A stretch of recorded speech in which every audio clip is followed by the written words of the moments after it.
one thing that I might change in my game if I were able to go back to being 10 again was I think that I could have developed a bigger serve.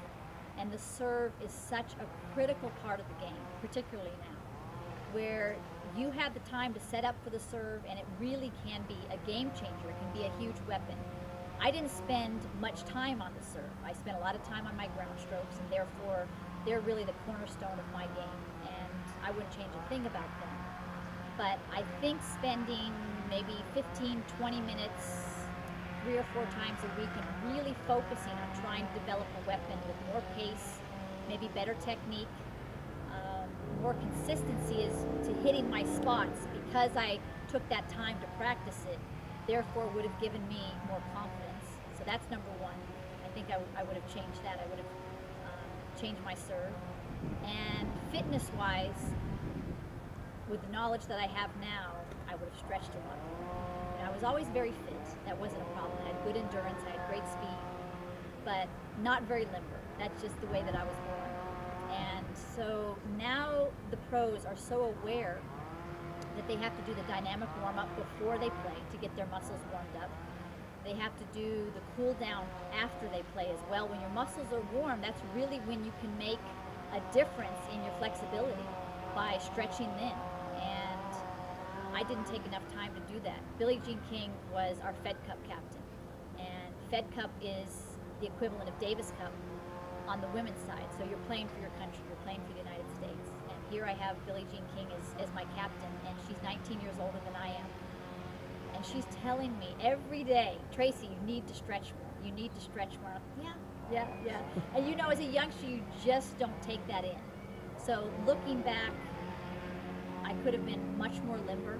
You know, I've seen Novak Djokovic at tournaments stretch, and he literally can stand like this and get this leg up this high on his coach's shoulder.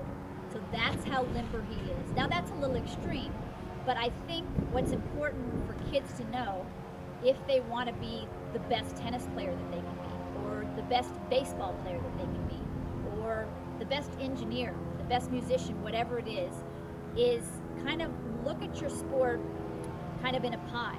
You know, I look at tennis when I coach some of the kids with the USTA as a pie. As your coach, do you have the best coach that you can have? The one that works with you and that you understand and your personalities click? Do they know technique well? Do they know strategy well? Now, if one knows strategy but they don't know technique on the serve, maybe you go to someone else. You go to Coach B and just get work on your serve. Or just like baseball, they have pitching coaches, they have catching coaches, whatever. They get very detailed, and I think that you can do that in tennis these days as well. If you're a young junior, dissect your game. What's your weakness? What do you need to work on? And spend time finding the best coach, and spend time, carve out time in each day to work on that weakness. Then there's the fitness category. You know, could I work on my endurance? Do I lose 3-set matches on a consistent basis because I'm tired? Work on your endurance, whether it's running a little bit more, spending more time doing those miles, work on the treadmill, work on the bike. Do I need to work on my speed? More jump rope, more ladder drills, quick first step, whatever it is. So all of these things that you need to work on. Nutrition. I did not eat well as a child.